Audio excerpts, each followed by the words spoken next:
c'était un barreau complet qui était prévu par l'État et qui devait aller de la sortie 14 de l'autoroute jusqu'à la nationale 36. Et en fait, ça a été travaillé comme tel pendant un certain nombre d'années, jusqu'au moment où le concessionnaire, la SANEF, a mis en exergue le fait que des toutes petites clauses tout en bas de leur contrat de concession n'autorisaient pas la construction de ce barreau.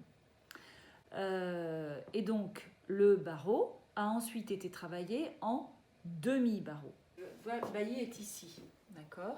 Donc là, ça apparaît pas, mais c'est la sortie de Village Nature que tu vois. Et le demi-barreau va partir d'ici, donc d'un rond-point qui va être créé, pour arriver sur la D96 et ensuite rejoindre le rond-point à côté de Truffaut. Et s'il y avait eu un barreau complet, il serait allé jusqu'à la nationale 36 ici. Donc c'est pour ça qu'on parle d'un demi-barreau.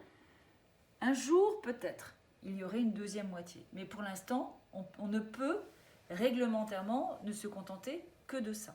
Au deuxième semestre 2019, l'État a enclenché la signature et des négociations avant signature pour un 9e avenant à la Convention Disney. À l'époque, le préfet de région, qui s'appelle M. Cadeau, mais qui n'est plus préfet de région, avait invité les maires du territoire qui ne sont pas signataires autour de la table de négociation avec la société Disney et avec l'établissement public d'aménagement pour que cette convention prenne en compte, autant que faire se peut, les demandes portées par les maires qui accompagnent le développement urbanistique et donc l'accueil des habitants. Et donc, dans le cadre de cette négociation qui a abouti novembre ou décembre 2019, apparaissait un certain nombre de clauses financières sur le versement d'une somme aux collectivités en lien avec la livraison des logements pour permettre de construire les équipements nécessaires et pour les gérer.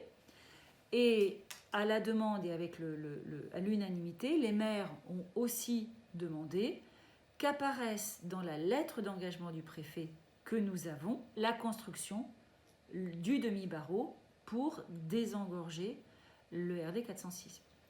Sur ce sujet-là, ce que je voudrais dire, c'est que d'abord, ce n'est pas un sujet Romainvillers-Soie. Et ce n'est même pas un sujet val-européen.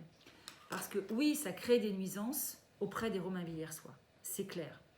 Mais ça crée aussi des nuisances sur les communes de Magny et de Céris, entre autres. Et puis surtout, tous les habitants de la Seine-et-Marne à l'est de Marne-la-Vallée, qui sont ceux qui passent par le RD 406 pour contourner le péage, sont aussi fatigués d'avoir comme unique choix soit le péage, soit traverser Bailly-Romainvillers. Dans des conditions aujourd'hui c'est un boulevard urbain, donc il y a des feux, il y a des ralentissements, il y a des scellés de passage et tout ça. Voilà. Donc l'idée, ce serait de diminuer le trafic, bien évidemment, de au moins 50%, de redonner un trafic local et donc voilà, de désengorger et surtout de faciliter le passage des très nombreux Seine-et-Marnais qui habitent à l'est de Marne-la-Vallée et qui ont besoin de prendre l'autoroute A4 pour aller travailler, soit à Marne-la-Vallée, soit au-delà. Un certain nombre de négociations ont été engagées avec la SANEF. Le rêve de déplacer le péage est un rêve qui ne se fera jamais, puisque c'est réglementairement inenvisageable, donc ce n'est pas une option. À un moment, circulait une information sur le fait que peut-être des élus avaient demandé le déplacement du péage. Non, on y avait déjà pensé, merci. Et puis aujourd'hui, une nuisance complémentaire qu'on a à Bailly-Romainvillers, c'est qu'avec Waze, en fait, avant, le trafic se concentrait sur le RD 406. Après, ça a commencé à déborder sur les boulevards annexes.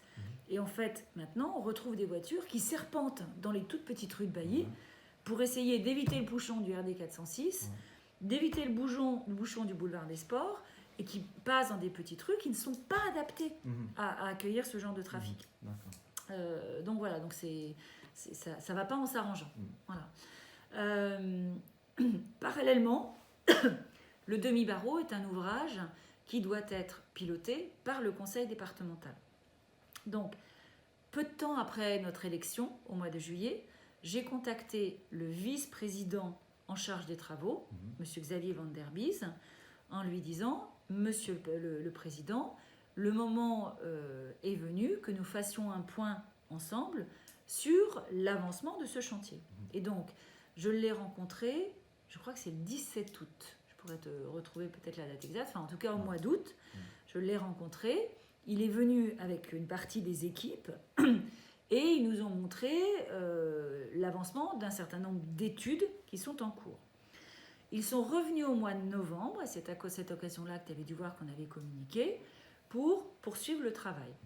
Et il manque un élément important, c'est l'acquisition par le département du foncier qui aujourd'hui appartient à l'EPA. Parce que, évidemment, pour engager les travaux... Quel EPA? L'État, EPA France. EPA France, voilà. Puisque, évidemment, le département veut avoir la maîtrise totale du foncier avant d'engager les travaux. Normal. Et pour engager ça, je suis dans l'attente d'une délibération du conseil départemental, dont tu viens d'apprendre que peut-être elle sera à l'ordre du jour du prochain conseil départemental. Voilà, ou qu'elle a été votée. Qui a été votée. Voilà. En tout cas, il est mon interlocuteur, il a été vraiment réactif. Voilà, il pousse pour que le chantier avance, pour que les études se fassent. En gros, on a 1 an d'études en 2021. D'accord. On a ensuite un lancement des travaux en 2022 et une livraison de mémoire 2023. D'accord. Voilà, donc ça paraît encore loin. C'est quand même un gros chantier. Et c'est pas rien. En fait, les études archéologiques ont déjà été menées, ce qui veut dire qu'on est à l'abri des conséquences liées à la découverte d'un cimetière mérovingien. Voilà, comme à Céris. Donc le coût total, c'est un petit peu moins de 6 millions d'euros. Donc 5,9. 5,9. 3,5 millions d'euros financés par l'EPA et le reste, soit 2,4, partagés entre le conseil départemental et le conseil régional. D'accord. Donc EPAMAR finance quand même Oui, une partie des travaux. Les travaux alors qu'elle ne sera plus propriétaire. Oui, mais ça fait partie dans le cadre de leur mission d'aménageur, de contribuer à la réalisation de projets tels que celui-ci. En fait, ce projet-là, il était prévu de longue date.